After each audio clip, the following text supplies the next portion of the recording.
Mari bergabung dalam khotbah Minggu setiap hari Minggu pukul 7.30 pagi waktu Indonesia bagian Barat di YouTube Paul Karo-Karo. Saksikan Mesbah Terang setiap hari Rabu dan Jumat pukul 6 pagi waktu Indonesia bagian Barat di YouTube Paul Karo-Karo. Bagi saudara-saudari yang diberkati dengan channel ini dan ingin memberikan persembahan, dapat diberikan ke rekening Bank Gereja GBI Kapitol melalui QR Code BCA Mobile.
Ketika ku hadapi kehidupan ini, jalan mana yang harus ku pilih? Ku tahu ku tak mampu, ku tahu ku tak sanggup. Hanya Kau Tuhan tempat jawabanku.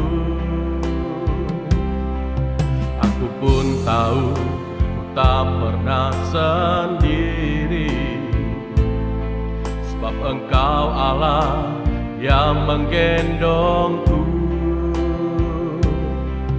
Tangan-Mu membelaiku, cinta-Mu memuaskanku.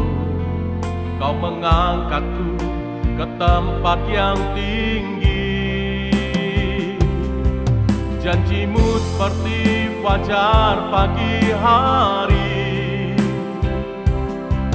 yang tiada pernah terlambat bersinar.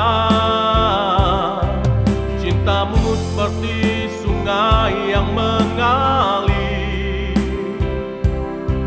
dan ku tahu betapa dalam kasih-Mu.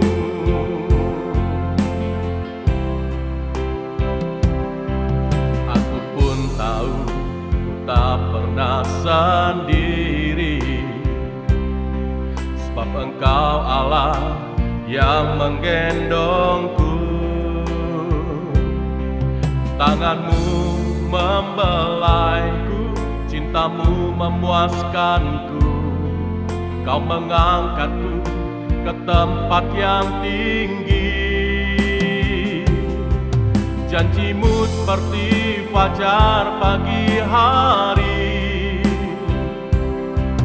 yang tiada pernah terlambat bersinar. Cinta-Mu seperti sungai yang mengalir, dan ku tahu betapa dalam kasih-Mu.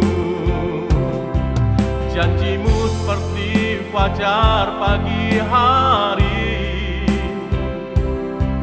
yang tiada pernah terlambat bersinar. Cinta-Mu seperti sungai yang mengalir, dan ku tahu betapa dalam kasih-Mu. Dan ku tahu betapa dalam kasih-Mu. Dan ku tahu betapa dalam kasih-Mu. Haleluya, terima kasih Tuhan, buat setiap kebaikan-Mu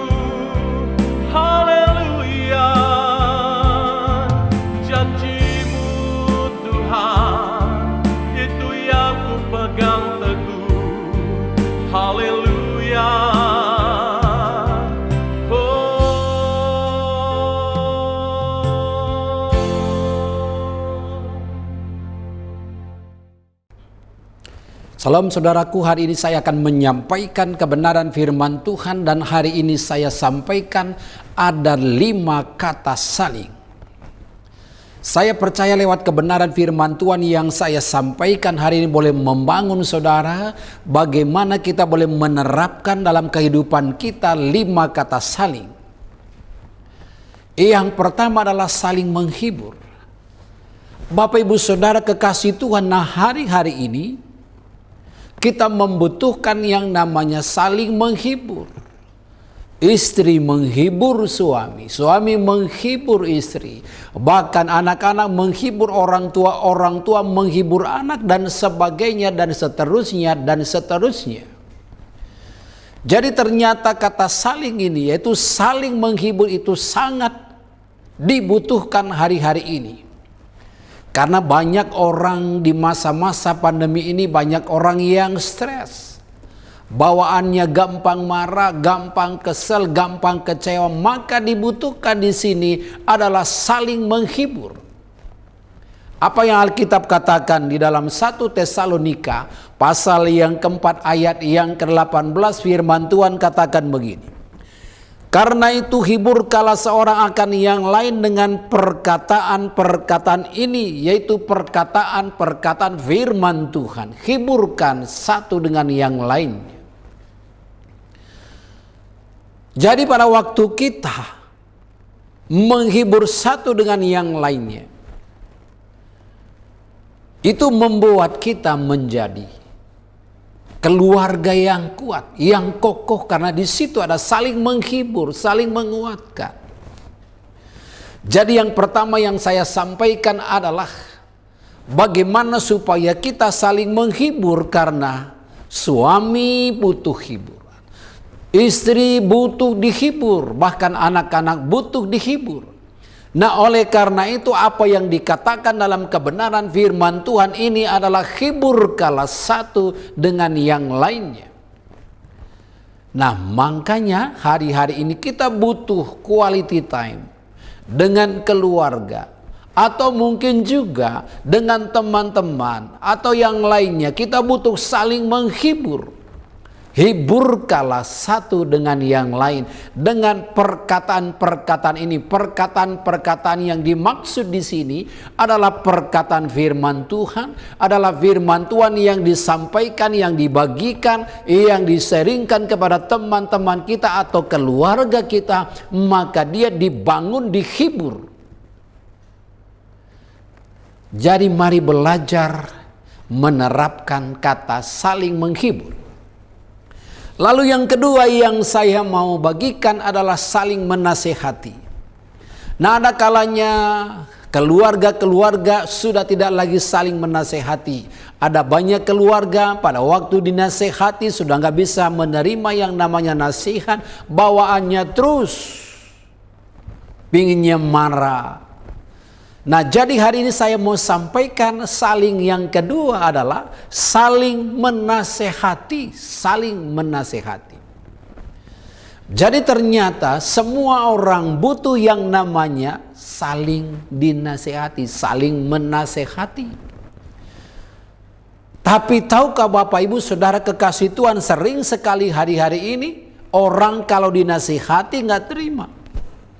Padahal Alkitab mengatakan, melaporkan bahwa sesungguhnya kita ini membutuhkan saling menasehati.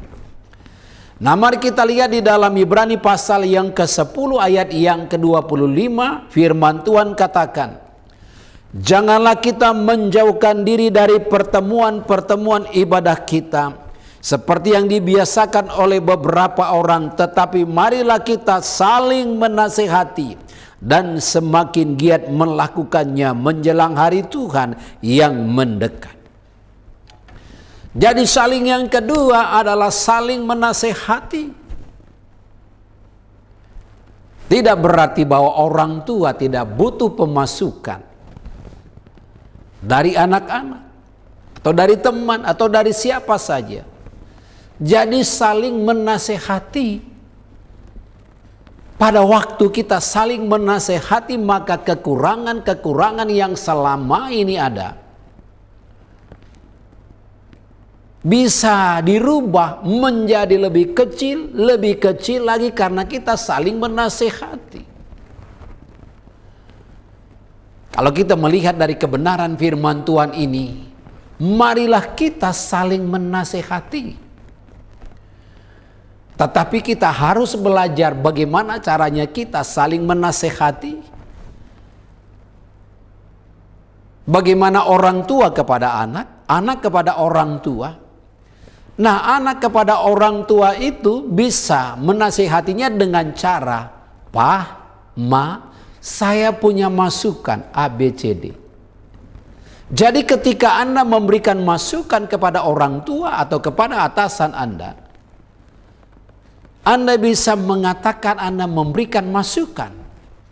Tetapi yang jelas kebenaran firman Tuhan mengingatkan kita hari ini bahwa kita membutuhkan yang namanya saling menasehati. Pada waktu kita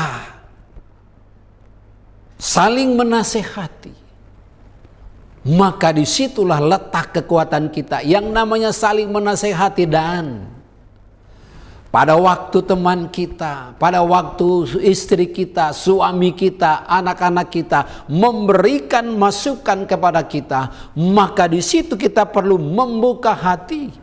Nah, kadang-kadang sebagai orang tua, sebagai bapak, sebagai atasan, kadang-kadang pada waktu diberikan pemasukan oleh bawahan atau oleh anak-anak sering nggak nerima. "Ah, kamu apa? Saya ini sudah banyak makan asam garam." Tetapi kalau kita belajar dari kebenaran firman Tuhan yang saya sampaikan hari ini, marilah kita saling menasehati. Kalau kita saling menasehati, maka itu bisa mengurangi yang namanya kesalahan-kesalahan. Karena apa? Karena kita saling menasehati. Lalu yang ketiga, apa yang saya mau sampaikan adalah saling membangun. Saling membangun. Jadi yang namanya keluarga, yang namanya perusahaan, yang namanya perkumpulan apa saja, di dalamnya perlu saling membangun, bukan saling menjatuhkan. Demikian juga halnya di tengah-tengah keluarga kita perlu yang namanya saling membangun. Dan yang lebih bagus lagi, pada waktu kita menyampaikan kata-kata, pada waktu kita menyampaikan yang namanya ucapan-ucapan yang membangun. Nah, sering sekali ucapan-ucapan yang negatif, yang tidak membangun. Contohnya gimana? "Kamu bodoh banget sih. Kenapa sih otak kamu taruh di dengkul? Harusnya di kepala dong." Nah, itu perkataan yang tidak membangun. Tapi perkataan yang membangun contohnya gimana? "Saya percaya kamu pasti bisa. Kamu pasti bisa melakukannya." Nah, pada waktu kata-kata itu disampaikan kepada anak, kepada orang tua, kepada istri, atau kepada siapa saja, itu akan membangun. Kamu pasti bisa. Maka kata saling yang ketiga ini adalah saling membangun. Nah, mari kita lihat di dalam Roma pasal yang ke-14 ayat yang ke-19, firman Tuhan katakan begini. "Sebab itu marilah kita mengejar apa yang mendatangkan damai sejahtera dan yang berguna untuk saling membangun." Yang berguna untuk saling membangun. Jadi kekasih Tuhan, pada waktu kita sudah sepakat di tengah-tengah keluarga saling membangun, kalau ada kesalahan satu dengan yang lainnya kita bisa nerima. Tetapi kita bisa memberikan masukan-masukan supaya kita bisa membangun orang-orang yang mendengarnya. Pada waktu kita kasih pemasukan, dan orang itu dibangun, orang itu merasa tidak putus asa, dan kita berkata, "Kamu pasti bisa melewati ini." Bahwa tantangan-tantangan yang kita hadapi dalam hidup ini memang ada. Tetapi pada waktu kita memberikan masukan kepada orang yang mengalami pergumulan, pada waktu orang yang mengalami yang namanya masalah, maka orang itu dibangun, dia bersemangat kembali, dia bergairah kembali. Jadi tidak salah bahwa kebenaran firman Tuhan yang kita dengar pada hari ini adalah saling membangun. Saling membangun ini artinya bukan hanya satu arah saja, bukan hanya orang tua kepada anak saja, tapi anak kepada orang tua. Yang namanya saling membangun itu bukan satu arah, dua arah, bahkan lebih saling membangun. Nah, ada banyak hari-hari ini keluarga-keluarga udah nggak bisa memberikan pendapat, udah diam saja. Karena setiap kali dia memberikan pendapat, setiap kali dia memberikan yang namanya masukan-masukan, langsung dikatakan, anak kecil kamu taunya apa? Nah, pada waktu kita mengatakan seperti itu, maka dia tidak akan pernah lagi memberikan masukan, tidak pernah lagi memberikan yang namanya kata-kata untuk saling membangun. Karena sebelum apa-apa juga sudah langsung dikat. Nah, jadi hari ini yang ketiga adalah saling membangun. Lalu yang keempat, apa yang saya mau sampaikan adalah saling menegur. Jadi kalau ada teman kita, ada saudara kita, pada waktu dia mengalami yang namanya kesalahan-kesalahan, kita perlu menegur dia supaya dia tidak jatuh ke dalam jurang yang lebih dalam. Tapi kalau Anda melihat dia ada dalam keadaan masalah, dia keadaan tidak dalam posisi, Anda tidak menegur dia, maka apa yang terjadi pada waktu Anda tidak menegur dia, maka dia akan jatuh dalam kesalahan-kesalahan yang sama, bahkan kesalahan yang lebih berat. Maka ternyata bahwa kita ini perlu saling menegur, saling memperingati. Supaya apa? Supaya pada waktu kita melihat teman kita, saudara kita, orang tua kita, anak kita, dia melakukan kesalahan-kesalahan, kita menegur dia, maka itu tidak terulang kembali. Maka perlunya kita saling menegur. Dan apa yang firman Tuhan katakan dalam Kolose pasal 3 ayat yang ke-16, hendaklah perkataan Kristus diam dengan segala kekayaannya di antara kamu, sehingga kamu dengan segala hikmat mengajar dan menegur seorang akan yang lain, dan sambil menyanyikan mazmur dan puji-pujian dan nyanyian rohani, kamu mengucap syukur kepada Allah di dalam hatimu. Jadi yang keempat, hari ini saya mau sampaikan adalah betapa perlunya kita saling menegur, saling mengingatkan. Tapi bukankah hari-hari ini banyak orang kalau dikasih pemasukan, ditegur, diperingati, nggak mau?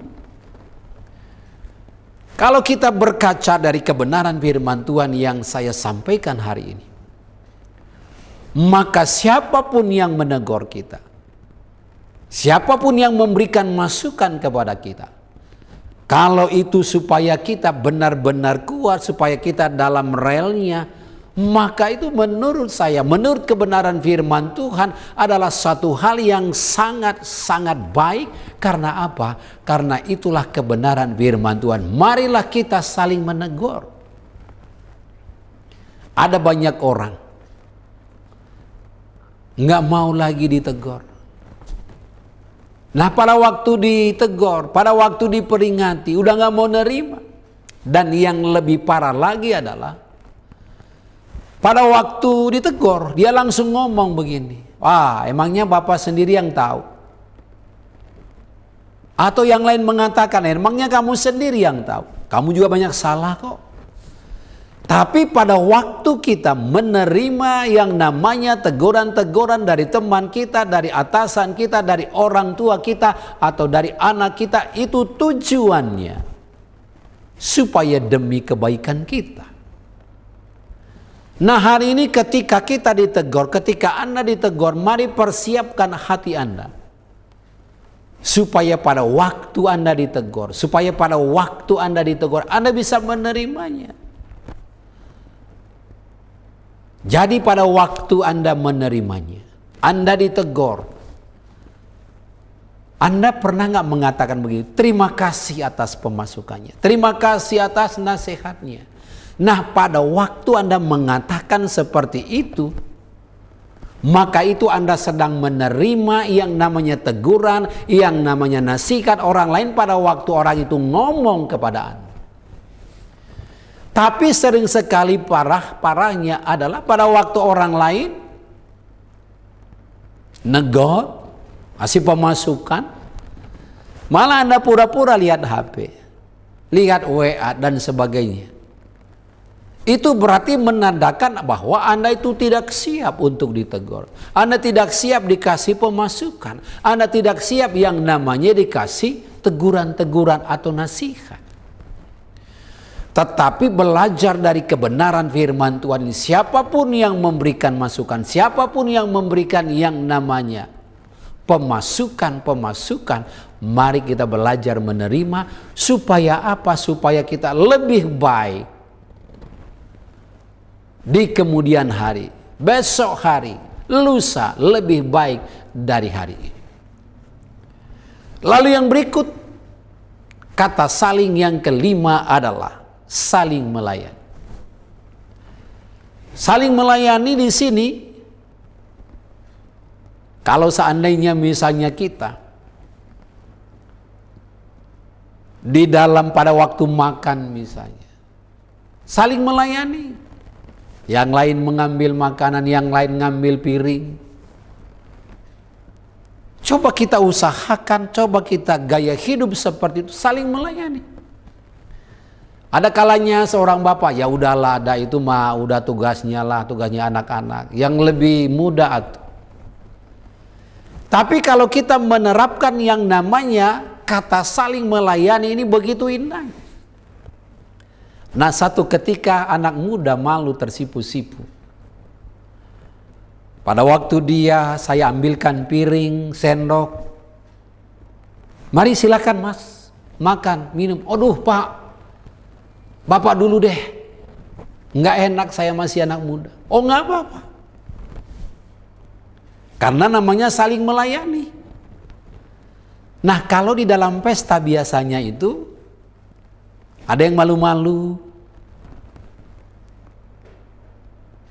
Ada yang malu-malu kucing, yang nggak tahu malu-malu kucing itu gimana. Pokoknya dia diam-diam di situ, sibuk dengan dirinya sendiri. Akhirnya makanan habis.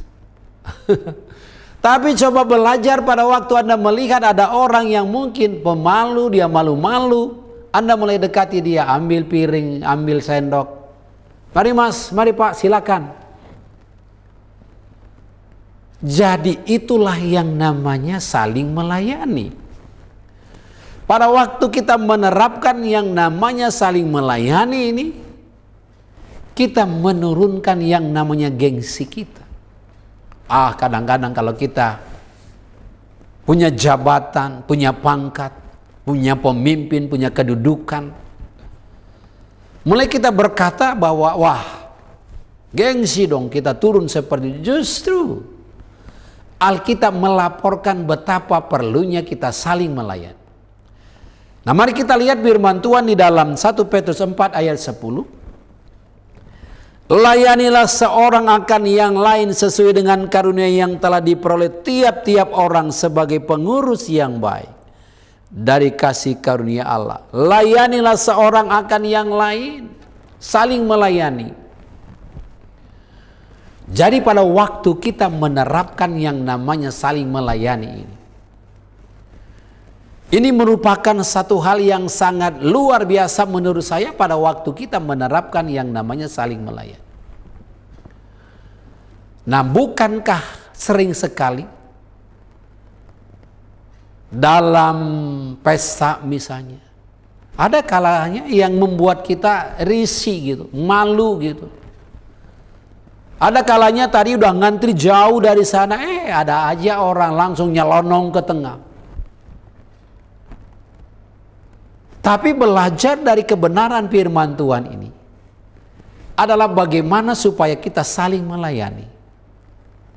Percaya ketika kita menerapkan yang namanya 5 kata saling ini, kehidupan kita, keluarga kita akan semakin hari semakin lebih baik lagi karena kita menerapkan 5 kata saling ini. Yang pertama tadi adalah saling menghibur. Yang kedua adalah saling menasihati. Yang ketiga adalah saling membangun. Dan yang keempat adalah saling memperingatkan atau menegur. Yang kelima adalah saling melayani. Mari, kekasih Tuhan, ketika Anda mendengarkan kebenaran firman Tuhan ini, mungkin tidak 5-5-nya Anda bisa terapkan. Atau mungkin hanya 1 Anda bisa menghibur orang yang sedang dalam kesusahan. Anda bisa menghibur dengan perkataan firman Tuhan. Anda bisa bagikan, Anda bisa share kepada orang lain yang sedang mengalami kesusahan. Atau mungkin Anda bisa juga hanya untuk apa? Membangun dengan kata-kata Anda. Memberikan semangat kepada orang lain. Yang paling penting, kekasih Tuhan, mari Anda mulai melakukan, mencoba dengan 5 kata saling yang saya sampaikan hari. Saya percaya dengan adanya kebenaran firman Tuhan yang saya sampaikan pasti membangun keluarga, kehidupan saudara. Tuhan Yesus memberkati. Amin. Mari kekasih Tuhan, tundukkan kepala kita berdoa buat kebenaran firman Tuhan yang saya sampaikan hari ini. Bapa di sorga, kami mengucap syukur hamba-Mu sudah menyampaikan kebenaran firman Tuhan dengan 5 kata saling. Tuhan, dan biarlah setiap kami umat-Mu yang mendengarkan kebenaran firman ini, kami boleh saling menghibur. Mungkin ada di antara umat-Mu yang sedang mengalami kesusahan, perlu penghiburan. Mari Tuhan, biarlah orang-orang terdekat boleh menghibur. Dan biarlah Tuhan kami sendiri juga saling menasehati. Kalau ada yang salah, kami saling menasehati. Dan Tuhan mengingatkan kami supaya kami saling membangun dengan kata-kata kami. Kami mengucapkan kata-kata yang membuat orang tadinya gagal menjadi bersemangat, bergairah. Karena kami saling membangun. Terima kasih untuk kebenaran firman-Mu yang Tuhan mengingatkan kami supaya kami saling menegur satu dengan yang lainnya.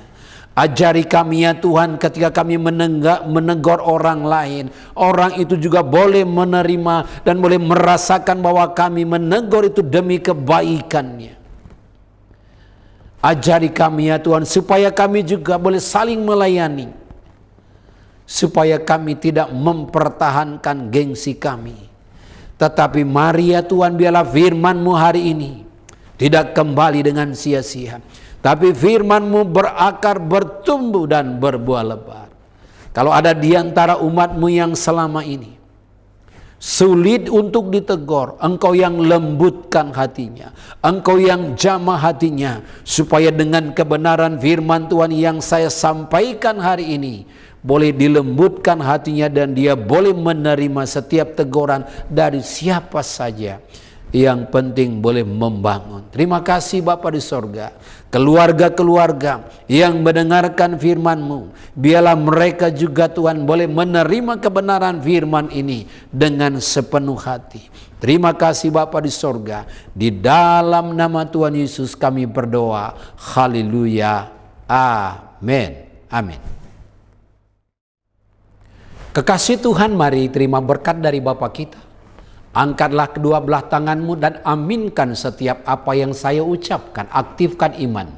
Diberkatilah keluargamu, Diberkatilah kesehatanmu, diberkatilah pelayananmu, diberkatilah pekerjaanmu, diberkatilah usahamu mulai dari sekarang sampai selama-lamanya. Biarlah kiranya damai sejahtera dari Allah Bapa dan dari Tuhan Yesus Kristus yang sudah rela berkorban, dan Roh Kudus yang setia menghibur, menguatkan, meneguhkan saudara dari hari ini sampai selama-lamanya, sampai Yesus datang yang kedua kali. Semua yang percaya katakan amin. Amin.